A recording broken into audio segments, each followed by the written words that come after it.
Good morning प्यारे बच्चे लोग। हम लोग देख रहे थे इंडिसेस एंड सर्ट्स, उसका 2-3 वीडियो भी और देंगे, लेकिन उसके पहले बच्चे लोग कुछ रिकमेंड किए, ठीक है, कि सर हमें अनुपात भी स्टार्ट कर दीजिए, साथ में वो भी चलाइएगा। तो मैंने आप लोग के लिए आज लाया हूँ अनुपात और समानुपात। प्यारे बच्चे लोग तो देखेंगे काफी इंपॉर्टेंस है इसका, ठीक है, आपका जनरल कंपटीशन में, और काफी ट्रिकी प्रॉब्लम बनेगा। वो काम समय हो, प्रॉफिट लॉस हो, टंकी वाला हो, एलिगेशन हो, मतलब काफी चैप्टर में इसका यूजफुल होगा, काफी यूजफुल है ये। क्लियर? तो हम लोग जितने भी चैप्टर का मैं नाम बताया बहुत ट्रिकली वर्ड से बनाएंगे ये चीज, कितना लंबा क्वेश्चन क्यों ना, इसके सही से हम लोग पढ़ेंगे। कुछ बेसिक डिफिनेशन होता है जिसको मैं डिफाइन करने वाले हूँ, ठीक है। आप लोग सब जानते होंगे अनुपात के मतलब क्या होता है। सजातीय राशियों में एक तुल्यात्मक संबंध को अनुपात कहा जाता है। वो राशि क्या होना चाहिए? सजातीय होना चाहिए। सजातीय मीन्स क्या होना चाहिए? सजातीय मीन्स देखो, सजातीय मीन्स क्या होना चाहिए? अगर ए और बी दिया हुआ है, तो ए और बी दिया हुआ है 6 अनुपात, इसको रेशियो कहते हैं। पहले समझिए कि इसको डिनोट कैसे करते हैं। देखो, इसको ए बाई बी लिखते हैं, इसको इस फॉर्म में लिखा जाता है, वो इस फॉर्म में, इसको रेशियो डिनोट करते हैं ऐसे, A by B is equal to A is to B, A is to B या ए रेशियो बी, ठीक है, या ए अनुपात बी, इसको पढ़ सकते हैं। तो रेशियो को कैसे लिखते हैं? ए बटा बी दिया हुआ है तो means A is to B या ए अनुपात बी या ए रेशियो बी, ठीक है। तो एक सजातीय होना चाहिए। सजातीय मीन्स क्या? एक मतलब जात का होना चाहिए। मीन्स क्या? अगर आगे आपसे पूछा जाए कि 2 केला और 5 आम में अनुपात बताइए, तो सजातीय नहीं है। 2 केला और 5 आम का अनुपात बताइए, इसका रेशियो नहीं होगा, ठीक है। तो क्या होना चाहिए? सजातीय होना चाहिए। जैसे कहे आपका रेशियो निकालने के लिए बोले कि 6 और x में रेशियो निकालिए, तो एक कुछ नहीं होगा दोनों में। एक खुद एक रियल नंबर है, एक क्या है, अंग्रेजी वर्णमाला का एक लेटर है, ठीक है, अल्फाबेट वाला। तो सजातीय होना चाहिए। क्लियर? अगर सजातीय में कोई संबंध होता है, तुल्यात्मक संबंध, तो उसे क्या कहेंगे हम लोग? रेशियो कहेंगे, ठीक है। इसको डिनोट कैसे करते हैं बच्चे लोग? 1a बाई बी या फिर ए रेशियो बी, या फिर देखिए इसको ऐसे भी कर सकते हैं हम लोग, सजातीय ये भी बना सकते हैं। मान लो एक डिफरेंट चीजें हैं।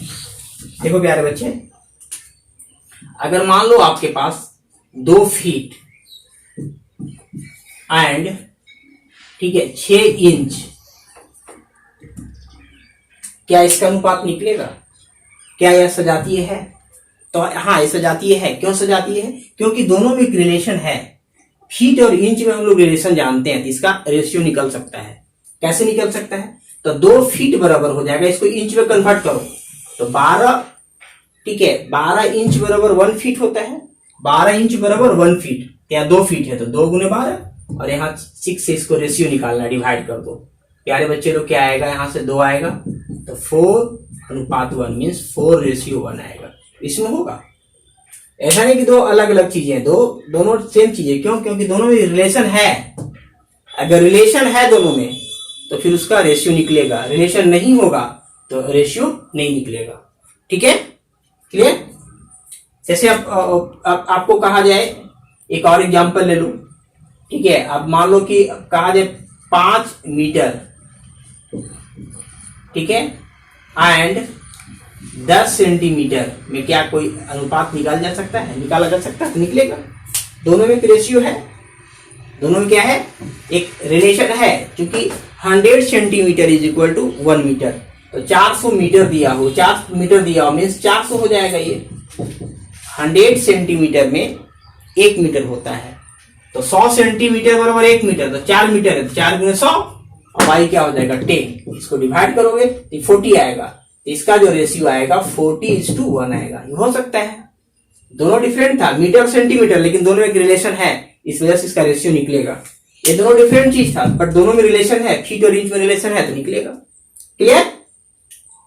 चलिए, लेकिन अगर आपसे यही चीज कह दिया जाए कि अब लंबाई और मास में निकालिए, द्रव्यमान में, तो नहीं निकलेगा, क्योंकि दोनों डिफरेंट चीज है। लंबाई अलग चीज होगा और क्या होता है? द्रव्यमान अलग चीज होता है। चलो, लंबाई और समय की बात की जाए प्यारे बच्चे लोग, अगर लंबाई और समय में उसका अनुपात क्या निकाला जा सकता है? तो लंबाई क्या हुआ? एक अलग डिफरेंट चीज है। समय क्या हुआ? वो अलग डिफरेंट चीजें हैं। तो 2 सजातीय नहीं, इस लंबाई और समय में रिलेशन नहीं फाइंड आउट किया जा सकता है। क्लियर? चलिए आगे देखते हैं।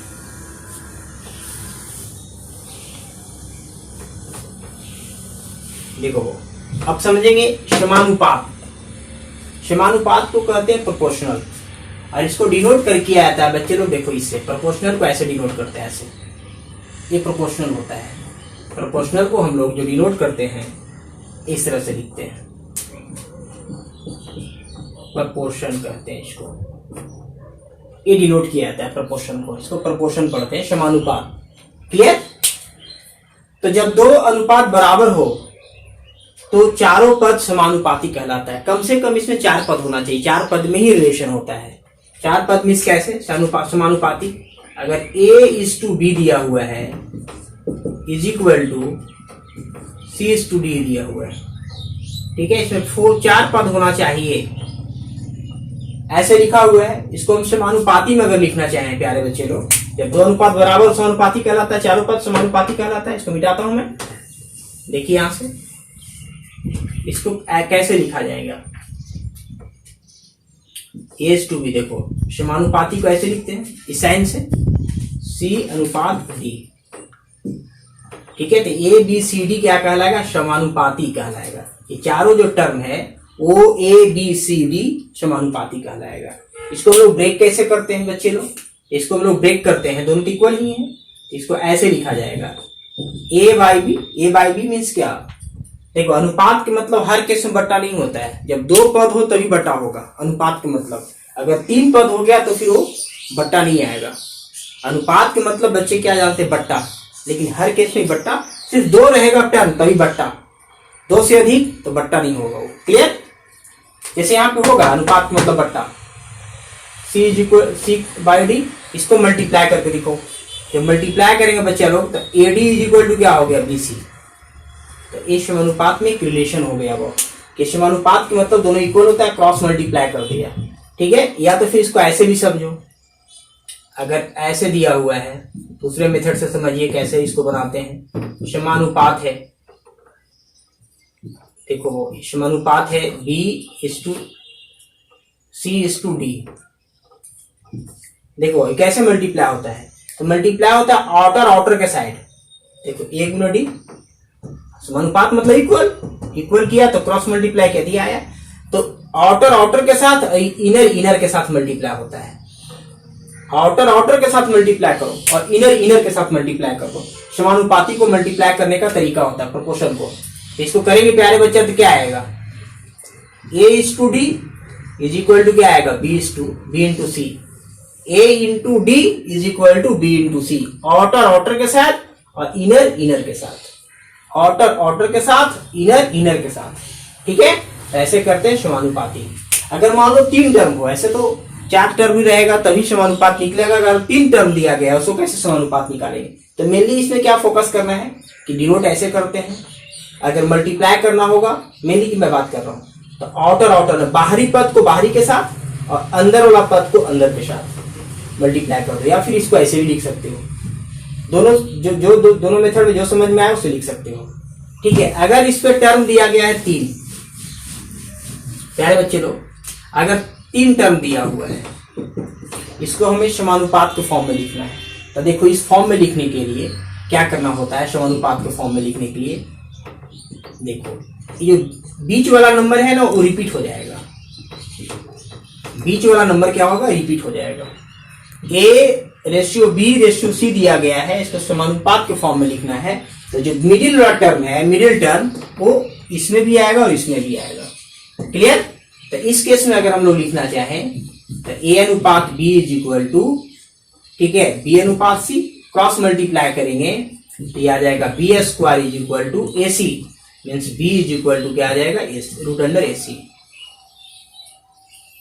क्लियर? ये 3 टर्म दिया गया है तो समानुपात ऐसे निकालेंगे। बीच वाला टर्म रिपीट कर जाता है। क्लियर? चलिए ये सब बेसिक चीजें, पहले बेसिक चीज सीखो, उसके बाद हम लोग बहुत हाईली ट्रिकली यूज करेंगे। काफी मजा आने वाला है इस सब चीजें में। और मैं बार बार कहता हूँ, जहां भी पढ़े हैं कोई दिक्कत नहीं है, मेरा वीडियो को 5 मिनट समय दो, बहुत डिफरेंट आएगा। लेकिन अगर मैं ये सब चीजें नहीं जानता था या फिर जानता था तो उतना ट्रिकली नहीं जानता था, ये चीज आपके अंदर डेवलप होगा। जैसे अब इसको देखो, रसानुपाती तो हो गया। अब तीसरा फॉर्म है वर्गानुपात। तो नाम से ही पता है कि वर्गानुपात क्या होगा। ठीक है, ए एंड A/B का वर्गानुपात निकालो। कितना का वर्गानुपात निकालना है, तो नाम से ही पता है बच्चा कि वर्ग करना है। इसका वर्गानुपात निकालेंगे तो क्या आ जाएगा, A² अनुपात B²। हो गया इसका वर्गानुपात। वर्ग करना है घनानुपात या तिहाई अनुपात, तिहरानुपात, घनानुपात या तिहरानुपात, या फिर इसको इंग्लिश में कहते हैं ट्रिप्लिकेट रेशियो, इसको कहते हैं डुप्लीकेट रेशियो। तो ट्रिप्लिकेट रेशियो कैसे निकालेंगे, अगर इसका दिया हुआ है A/B का, हमें निकालना है घनानुपात। घनानुपात क्या आएगा, आ जाएगा A/B का घनानुपात क्या आ जाएगा प्यारे बच्चा, A/B। घन कर देना है, घन मीन्स पावर 3 कर देना है, वर्ग मीन्स पावर 2 कर देना है। ठीक है, घन मीन्स पावर 3 कर दो, वर्ग मीन्स पावर 2 कर दो, ऐसा दिया वो स्क्वायर कर दो। क्लियर। अब आधानुपात, आधानुपात का मतलब क्या होता है प्यारे बच्चे लोग, जैसे अब इसको देखो, आधानुपात का मतलब क्या होता है, दोनों में जाता हूं। ये सब बेसिक चीजें हैं, वो जानना है आप लोग को। बेसिक चीज के बाद फिर हम लोग अच्छी तरह से सब चीज हम लोग करेंगे। देखो वो जैसे अब कहा जाए 9 और 16 का आधा अनुपात निकालिए। आधा मतलब आधा नहीं करना है, आधा अनुपात इज इक्वल टू, इसका वर्गमूल कर देना है। 9 का क्या हो जाएगा 3 और 16 का क्या हो जाएगा, 16 का हो जाएगा 4, वर्गमूल हो जाएगा। आधा अनुपात के मतलब क्या हो जाएगा, वर्गमूल। तो इसका वर्गमूल 3, इसका वर्गमूल 16 का 4, तो इसका जो हो जाएगा आधा अनुपात के मतलब ये होगा। क्लियर। देखते हैं बच्चे लोग, तिहाई अनुपात, सब ट्रिप्लिकेट रेशियो। तिहाई अनुपात का मतलब क्या होता है बच्चे लोग, इसका तिहाई अनुपात बताना है। मान लो ये दे दिया है इसका तिहाई अनुपात, तो तिहाई अनुपात के मतलब क्या करना है, इसको घनमूल निकाल देना है। तो इसका घनमूल क्या हो जाएगा, इसका हो जाएगा 4 और इसका क्या हो जाएगा 5। तो ये होता है प्यारे बच्चे लोग, 64 और 125 का अगर कहा जाए तिहाई अनुपात निकालिए, तो मीन्स उसका घनमूल निकालना है। इसका ये हो गया। क्लियर। छोटी छोटी बातें ये सभी माइंड में रखना है। चलिए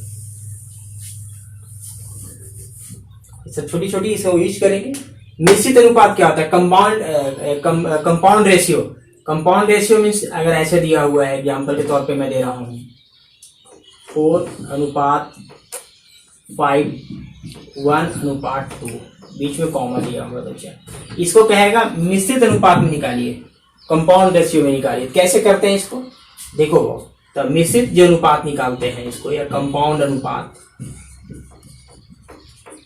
कंपाउंड रेशियो की अगर हम बात करेंगे तो सबका फर्स्ट टर्म एक साथ मल्टीप्लाई करते हैं, सबका फर्स्ट टर्म एक साथ सबका फर्स्ट टर्म, तो 2 × 4 × 1, कुछ भी यहाँ रहेगा 10 रहेगा, 10 लिखते।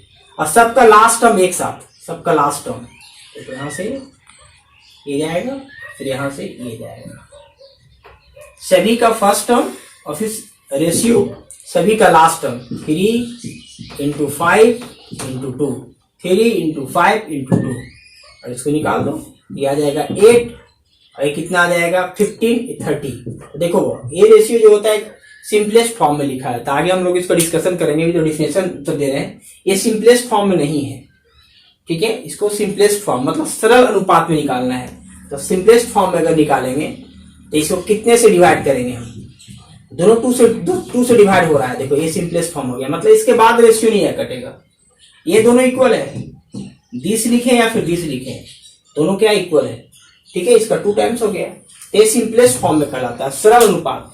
कोई भी रेशियो अगर ऐसे दिया हुआ है, ठीक है, तो ये फिर ये कहा गया है रेशियो में कि ये स्टैंडर्ड फॉर्म में ले आओ। स्टैंडर्ड मतलब सिंपलेस्ट फॉर्म में, तो सिंपलेस्ट फॉर्म में इसको सबसे कम किससे कटेगा, तो सबसे कटने के लिए दोनों का HCF लेना होता है, HCF। तो दोनों का HCF ले लो तो 4 आएगा HCF। तो HCF 4 आएगा तो यहाँ 2 आएगा, इसको 4 से काटोगे 3 आएगा। मतलब कितना बड़ा रहे उसको HCF निकालो और HCF से दोनों डिवाइड कर दो, सिंपलेस्ट फॉर्म ले लेगा। क्लियर? तो क्या करना था, कंपाउंड रेशियो किसे कहते हैं प्यारे बच्चे लोग? अगर रेशियो दिया गया है तो सबका फर्स्ट टर्म एक साथ, सबका फर्स्ट टर्म, बीच में अनुपात, सबका सेकेंड टर्म एक साथ जो आएगा तोड़ दिया। ये सिंपलेस्ट फॉर्म में नहीं था, सिंपलेस्ट फॉर्म में करने के लिए इसको 2 से डिवाइड किया। मतलब दोनों का हम लोग मसा निकालो, HCF से डिवाइड करो। दोनों का अगर मसा निकालोगे तो 2 आएगा, 2 से डिवाइड कर दिया। इसका दोनों का मसा निकालो, इसका सिंपलेस्ट फॉर्म लाने के लिए तो 4 आएगा, 4 से डिवाइड कर दो, या फिर कैंसिल करना है कैंसिल करते जाओ। क्लियर? चलिए आगे देखिए। अब नाम से ही पता हो जाएगा कि इनवर्स रेशियो की बात कर रहा है। ठीक है, तो A/B का विलोमानुपात मीन्स इनवर्स की बात कर रहा है, इनवर्स रेशियो की बात कर रहा है। तो क्या आ जाएगा, 1/A/1/B। ठीक है, इसका व्युत्क्रम ही होगा उल्टा, लेकिन हम लोग आगे पढ़ेंगे कि ये जो रेशियो होता है इस फॉर्म में रेशियो को नहीं लिखा जाता है। क्लियर? हम लोग का जो ड्रेस है, ड्रेस हम लोग पहनते हैं, अपना अपना ड्रेस पहनते हैं, तो ये रेशियो का ये ड्रेस होता है, ये इसमें सुंदर दिखता है, ये रेशियो का ड्रेस नहीं है। ठीक है, ये ऑड फॉर्म में, ऑड फॉर्म मतलब ठीक ठाक रूप में नहीं है, तो इसको हम लोग ठीक ठाक रूप में कैसे लाएंगे आगे पढ़ेंगे। ठीक है, इसको क्या कहेंगे हम लोग, इनवर्स रेशियो। इसका इनवर्स ये हो गया। आगे 2 टर्म दिया गया है प्यारे बच्चे लोग, अनुलोम अनुपात। अनुलोम अनुपात मतलब कि अगर एक राशि बढ़े तो दूसरी राशि भी बढ़े, या पहली राशि घटे तो दूसरी राशि भी घटे, वैसे को अनुलोम अनुपात कहते हैं। जैसे आप लोग जानते हैं चाल बराबर क्या होता है, या दूरी बराबर क्या होता है।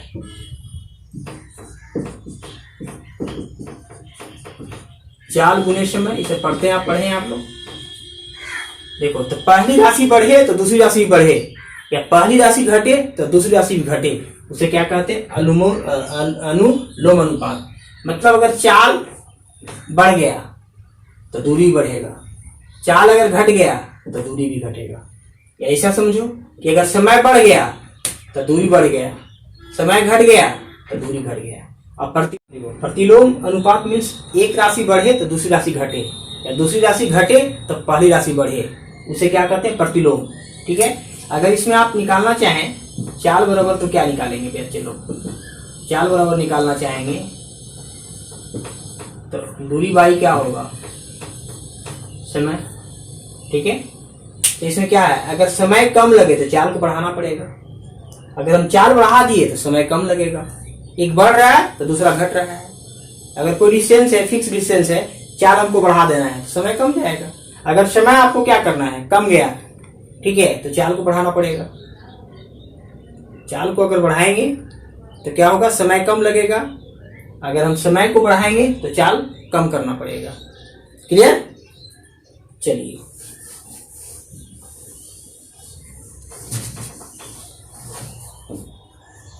ठीक है प्यारे बच्चे, अगले वीडियो में मिलते हैं हम लोग।